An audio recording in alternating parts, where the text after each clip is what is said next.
本想花钱变美，没想到却遭遇假冒真迹。经过我们鉴定以后，发现这些肉毒素全部都是假的。歌厅喝酒中毒，高价洋酒竟然是村里造。给人的感觉那个地方就是往里一看就是一个派出所收入点，就是一个收贩的。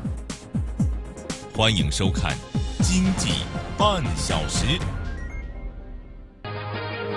沪深股市今天仍然没有出现反弹。报告显示，地产企业的资金链已经相当脆弱。在珠三角地区，其中一部分中小企业正在想办法解决融资难的问题。观众朋友，大家好，欢迎收看《经济半小时》，我是主持人小雨。爱美之心，人皆有之。随着生活水平的提高，各种美容产品越来越受到人们的青睐。今天我们要说说肉毒素。这种药物啊，在市面上已经大约有40年的历史，主要用于治疗抬头纹、鱼尾纹等面部皱纹。由于肉毒素的治疗时间短，不需要动手术，因而这几年它成为了美容产业的宠儿。不过，盯上它的不仅仅有爱美人士，还有一些居心叵测的人。我们先来看一个前不久山东警方破获的案件。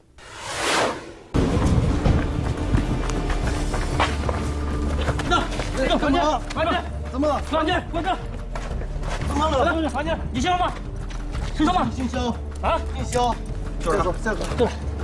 再快。怎么了？前不久，山东枣庄警方连夜展开了一场抓捕行动。这个男子名叫何凡，手中拿的小瓶是一种假冒的美容针剂。怎么贴有什么要求没有？贴针吧，主要就是贴针，尽量贴正是吧？哎，尽量贴针。这些来路不明的半成品制剂，经过何凡简单的包装之后，俨然变成了品相端正的药品。这个造假窝点从事伪劣产品的包装活动已经有3个月了。做好以后怎么弄？就这样，就直接可以卖了。这一小瓶药品的成本只有几十元，流入市场后身价就会暴涨，甚至可以卖到400-500元。何凡说，他们包装的这种药品十分畅销，几乎每天都有进货出货。那么这个小药瓶里装的究竟是什么呢？他们都流向了哪里呢？警方又是如何发现这个制售假冒伪劣药品窝点的呢？事情还得从2015年发生在山东枣庄的一起案件说起。市中区这个公安局一个派出所的接到一个110报警，这个报警的内容是2个女同志啊，因为纠纷在一个美容院打起来了。报案的是一个名叫张倩的年轻女子，家住山东省枣庄市泽城区，在当地张县开了一家美容院。案发前夕，她从一个同行手里进了一批美容产品，其中有一种名为注射用 A 型肉毒素美容针剂。让张倩万万没想到的是，她为一个客户注射了这种美容针剂后，客户脸上竟然发生了严重的过敏反应。肉毒素俗称瘦脸针，通过皮下注射可以紧致肌肤，减少皱纹。国家在美容注射方面有着严格的资质认定，并且严格控制着肉毒素的生产数量。目前在我国只有兰州一家制药厂有制药资质。张倩口中的同行名叫王玲玲，那么她怎么会有如此紧俏的产品呢？信息反馈到上级公安机关后，枣庄市公安局食品药品与环境犯罪侦查支队迅速对这批美容产品进行鉴定。经过我们鉴定以后，发现这些肉毒素全部都是假的，轻者可能让自己的面部啊瘫痪，重者可能危及生命安全。警方发现王玲玲在枣庄也经营着一家美容院，为了不打草惊蛇，警方决定先对王玲玲展开秘密侦查。2016年3月，一条新的线索浮出水面。我们发现这个王玲玲又从这个外地进了一批这个肉毒素，大约好像是5支吧。货单上虽然没有卖家具体地址，但侦查人员很快找到了嫌疑人用来邮寄货物的快递网点。通过调查，警方了解到，寄东西的人名叫黄金平，36岁，1980年出生，江苏省如皋市江岸镇人。发现了他长期经营肉毒素，还有其他的医疗美容器械，长期向全国各地发送这个美容产品，销售的量非常大。警方顺藤摸瓜，很快弄清了黄金瓶的进货渠道。他不直接生产肉毒素，他还有上线。经过我们的继续努力，又发现了他上线的银行账户、手机号，发现他的国产恒力牌肉毒素来自我们山东的青岛。经过2天侦查，侦查人员找到了嫌疑人的居住场所。嫌疑人的住处就是住在这个青岛市李沧区松柏路附近，就2个小区里头。这2个就是2个住处，相隔的距离有在500多米，但是分别居住在就是2个小区，不在同一个地方。犯罪嫌疑人李鑫，1992年出生，黑龙江省齐齐哈尔人。警方分析，李鑫的2个住处有一个应该是用来储存货物的仓库。这个推测很快得到证实。经过10几天的跟踪，警方发现李鑫从其中一个小区将货物搬了出来。嫌疑人把他仓库就是搬到了城阳和李沧区交界的一个新建小区，在那地方租了一个顶楼的一个带阁楼的一个地方，放他的这个货物。李鑫的这些货物全部通过网络销售，在他销售的产品中，除了假肉毒素，还有一些从国外走私来的高档美容产品。从李鑫往来的货物中，警方发现了一个有价值的线索。他的肉毒素到底从哪来呢？这个环节比较多，于是我们继续深入的去摸排，又发现了一个可疑的一个长沙的一个电话号码。电话号码是上线留给李鑫的联系方式，号码的主人名叫肖海山，湖南省桃源县人，住在长沙市开福区。除了居住地，肖海山还频繁出入一个居民区。我们跟踪的时候用了3辆车，这样的话呢，就能避免让他发现。通过工作，我们终于找到了他生产肉毒素的一个窝点。造假窝点的肉毒素都是半成品。警方从肖海山的进货信息上得知，这些肉毒素针剂全部来自广东湛江。经过一系列的侦查，枣庄警方终于弄清了这个犯罪团伙的基本脉络。2016年5月15日，枣庄市公安局食品药品与环境犯罪侦查支队调集警力，兵分5路，分别赶赴山东青岛、湖南长沙、江苏如皋、广东湛江等地，并在5月20号统一行动，对4省5地犯罪嫌疑人实施抓捕。当场抓获犯罪嫌疑人9名，捣毁生产假药窝点4个，销售窝点3个，查扣假国产肉毒素1000多支，假肉毒素包装盒1000多个，无国家药品批准字号的肉毒素、玻尿酸等美容药剂3000余盒，涉案价值2000余万元。经过审讯，9名犯罪嫌疑人对自己涉嫌生产销售假冒美容产品的事实供认不讳。在进行假冒伪劣美容针剂销售之前，肖海山在美容代理机构做美容产品的推销工作。多年的工作积累让他拥有了大量的客户资源。有着长期美容产品销售经验的肖海山不可能对此一无所知。肯定是有区别，他那个，因为但是我那个上线跟我说，包括他给我发过样品，我也试着自己打过，感觉没什么问题。肖海山口口声声说，他销售的美容产品没有危害，但是他从来不给家人使用。这些成本只有几十元的肉毒素，在肖海山的包装下摇身一变，成了正规厂家生产的品牌货。在肖海山众多客户中，周阳就是其中一个。最开始300多，后来我还价还到200多了。因为我当时了解的话，反正这个200多应该是比较还可以的，我就有空间嘛，我可以，500来块钱、600块钱我都可以出手嘛。和肖海山一样，周阳也有在美容机构工作的经历，这为他销售肉毒素提供了方便。说句实话，我们拿过更低的，因为这个东西它比较难搞到。我们通常的方式是什么样？比如说，王某医生他需要，我这里没有货，我就去找医院的采购，或者是医院的医生或者护士，他们给我。肖海山说，现在美容市场并不十分规范，他们就是钻了这个空子谋取暴利。你要是说水货的话，他如果没有一家医院不用血黄，都有，仿的现在用的越来越少了，还是怕，因为现在出问题的越来越多。仿的在哪些地方用？应该就是那种美容院。一些不法商贩为了谋取暴利，生产假冒伪劣肉毒素，其危害非常严重，轻则面部僵硬失去笑容，重则还可能会危及生命安全。这绝对不是危言耸听。接下来呢，我们一起来看一起谋财害命的造假案件。2016年5月，吉林省临江市公安局接到报警，有人因喝了某歌厅的洋酒后中毒，被送往医院进行救治。怀疑是喝假酒了，那我们就赶到医院去，对这几个受害人走访。在医院里，警方见到了正在住院救治的王先生。王先生说，大概3天前，自己和几个好友在歌厅聚会，因为玩得高兴，大家多多少少都喝了点酒。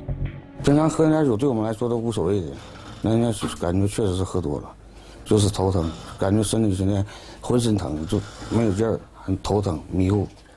回到家后，王先生越来越难受，于是连夜赶到医院。经过一番检查，医生告诉王先生，他这是酒精中毒的典型症状。然后我们去医院了解情况的时候，大夫还有护士反映说，那个近期还有几个说类似情况的，然后我们就是按照大夫的给我们提供的那个姓名，我们挨个找的。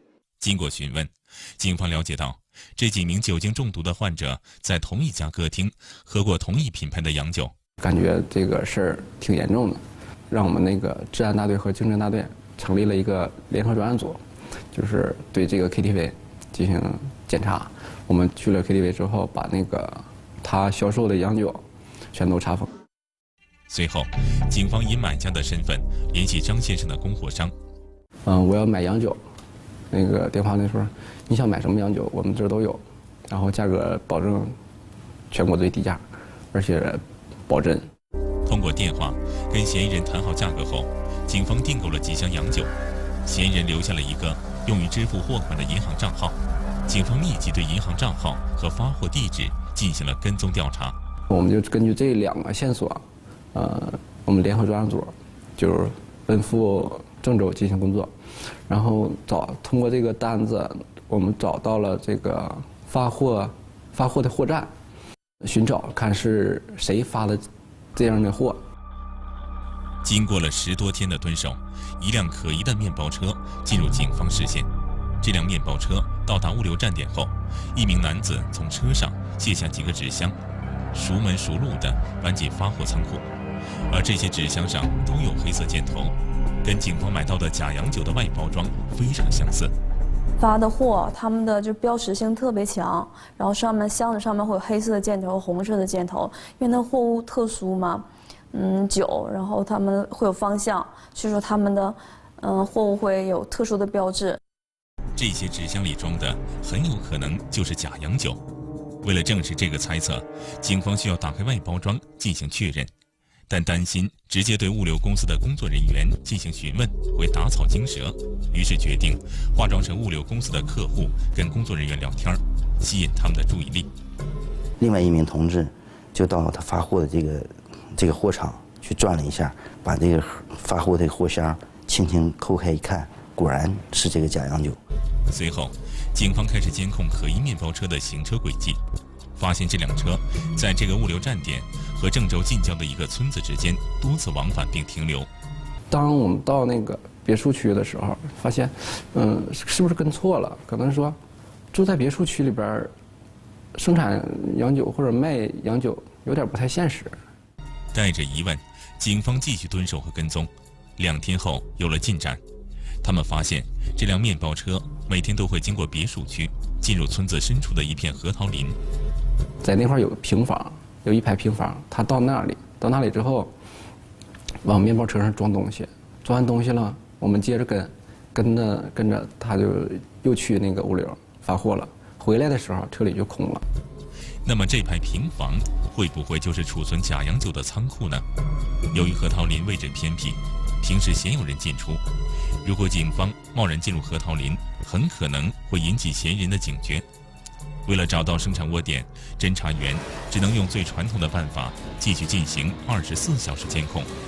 经过几天蹲守，终于发现了又有一辆车，拉得满满的，带有2个红箭头的这个包装箱的这个酒，运到了这个库房。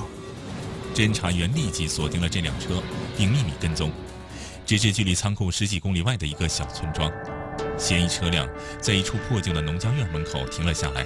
经过仔细观察，侦查员猜测，这处农家院很有可能就是生产假酒的窝点。然后呢，经过晚上我们去对这个库房进行查看，就发现这个库房里有很多设备，生产酒的设备，有瓶盖，有包装物，还有一些酒水之类的东西。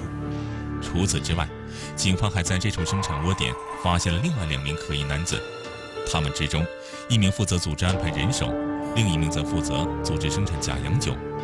在当地警方的配合下，一条重要线索浮出水面：核桃林中的库房是一个名叫李阳的男子租用的。经过比对，李阳正是负责发货的犯罪嫌疑人。经过对李某进入非常细致的调查后，发现李某的弟弟还有他一个同学，跟他平时来往特别多，并且资金往来也非常的密集，资金流也特别大，数量也特别大。于是对这2个人的信息进行核实之后，与我们看到的人比对，发现就是这2个人。确定了重要的犯罪嫌疑人，也掌握了他们的生活规律。侦查员决定对他们实施抓捕。后面呢？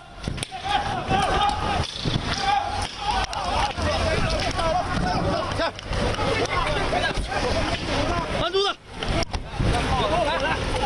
快！扣子来！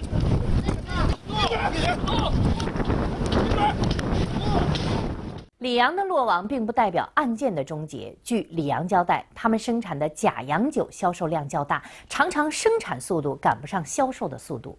有时候，李阳会从山东单县一个姓赵的卖家那里购买假洋酒，再转卖给他的客户。警方随即对赵姓卖家展开了调查。通过调查，赵姓卖家很快被查明身份：赵刚，单县本地人。没有固定工作，名下有一辆白色轿车。这个人在户籍登记的一个地址是一片待拆迁的一片小平房，在那个附近我们转了2晚上，每天晚上都去转，看能不能找到这台车。转了2天没转到。警方又对物流信息发货地址栏上面填写的小区及周边停车场进行秘密摸排，然而6天过去了，一无所获。后期得到一条消息。这个期间总和一个人通话频频联系，他俩要约见面，然后这样的话，我们通过抓住这么个机会的话，就上他俩的见面的接头点，我们在那守候呗。中午12点左右，马路对面迎面行驶过来的一辆白色轿车进入警方视线。通过车牌对比，这辆白色轿车就是寻找了整整1周的嫌疑车辆。随后，驾驶员进入了一家饭店。因为不确定嫌疑车辆是否是赵刚本人驾驶，警方进入饭店一探虚实。我就和我们的一个男民警假装扮成情侣，也到这个饭店吃饭。侦查员找到了一个正对嫌疑男子的位置坐下，拿出手机假装自拍，实际上却迅速偷拍了几张嫌疑男子的照片。我们回去之后，和我们的民警一起对这个嫌疑人，然后进行分析。然后确定他就是我们一直在追寻的犯罪嫌疑人。为了进一步掌握证据，警方必须找到赵刚生产假洋酒的厂房，所以不能立即对他实施抓捕，只能继续跟踪。赵刚吃完饭驾车离开，直至单县城乡结合部。警方担心贸然上前查看会引起赵刚怀疑，因此并不敢下车随意走动，只能开车绕着厂房的外围查看，就看看有没有他破碎的瓶子了。然后废弃的这个商标什么的，找到了很久，转圈都找了，就没发现这个东西，就一点东西都没有。显然赵刚非常谨慎，偌大的厂房周围竟然没有一丝一毫线索。那么这里究竟是不是生产假酒的窝点呢？根据前期侦查，这处厂房大门紧闭，只有在有人进出时短暂开启。那么如何在对方毫无防备的情况下进入厂房，将犯罪嫌疑人一网打尽呢？我们几个人一合计，这样，看有没有人有车再出来，或者有车进去。进去那一瞬间，把那个大门用我们的小车给顶上，顶上之后，他们大门就关不上了。下午4点钟左右，一辆黑色越野车停在了厂房门口。几分钟后，厂房大门从内部打开，苦苦等待的时机终于出现了。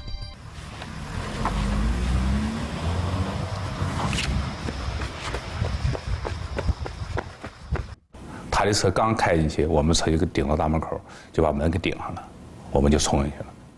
进入厂房后，警方感到很震惊，仓库里各种品牌的洋酒瓶堆积如山，几个工人正围着一个水槽冲洗回收来的旧洋酒瓶。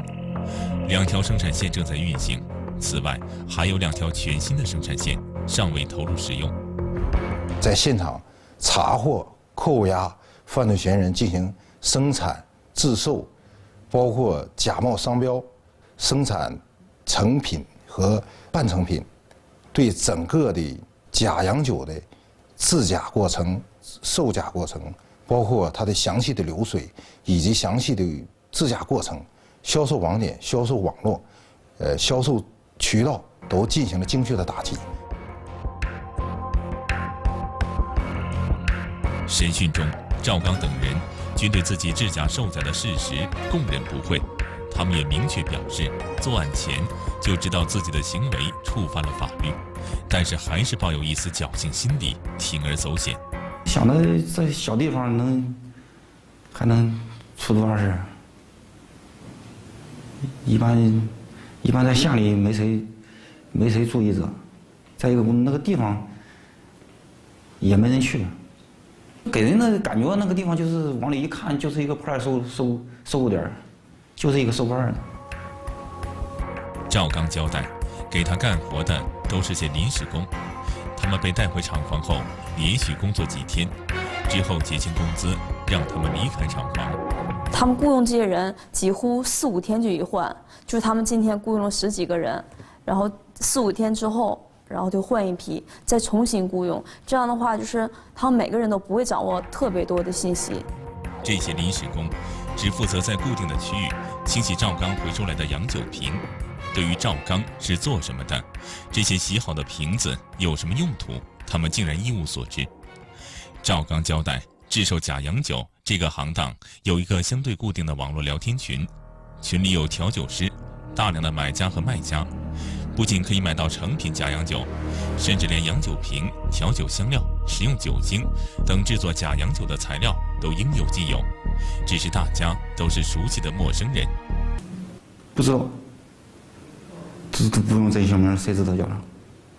你自己也不用。我都后来听警官说才知道这弄的姓啥，原来都不知道。等待赵刚等制假售假犯罪嫌疑人的将是法律的严惩。党和国家历来重视食品药品的安全问题。2017年2月3号，国务院常务会议通过了“十三五”国家食品药品安全规划。食品安全重点要落实地方，尤其是县级政府保障食品安全的责任，加大对校园、小摊贩等重点区域和对象的日常监管。首先要严防发生系统性风险。药品安全要严打制假售假，严防药品安全事件发生。会议明确要求，我们市场监管工作在基层就是探索逐步向多貌合一的综合执法方向迈进。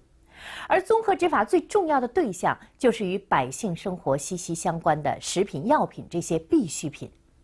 显然，打击食品药品的制假售假，仅靠公安一个部门是不够的，只有多个相关部门严格执法、协调一致，才能有效遏制这类案件的发生。